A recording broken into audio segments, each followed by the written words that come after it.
YouTube మిత్రులకు ధన్యవాదాలు. Matrimony second marriage bureau అండి.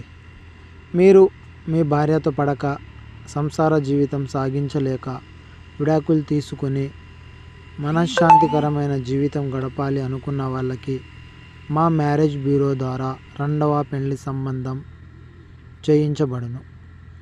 మీరు ఏ పెళ్లి లేకుండా ఒంటరి జీవితం గడపలేక సెకండ్ మ్యారేజ్ కోసం చేస్తున్నట్లయితే ఒకసారి మా మ్యారేజ్ బ్యూరో నెంబర్కి కాల్ చేయండి. లివింగ్ రిలేషన్షిప్ మా ప్రత్యేకత. ఆడవాళ్ళతో రిలేషన్షిప్ వాళ్ళతో మాట్లాడడం కొరకు మేము ప్రత్యేకత చూపిస్తాము. మీకు ఆడవాళ్ళతో మాట్లాడాలనే ఆలోచన ఉండి ఏం చేయాలో తోచక ఉన్నట్లయితే మాకు ఒకసారి కాంటాక్ట్ అవ్వండి. సెకండ్ మ్యారేజ్తో పాటు లివింగ్ రిలేషన్షిప్ కూడా మేము కల్పిస్తాము. మా ఛానల్ని దయచేసి సబ్స్క్రైబ్ చేసుకోండి. వీటికి సంబంధించిన పూర్తి డీటెయిల్స్ మేము ప్రతిరోజు వీడియోలో పెడుతుంటాము.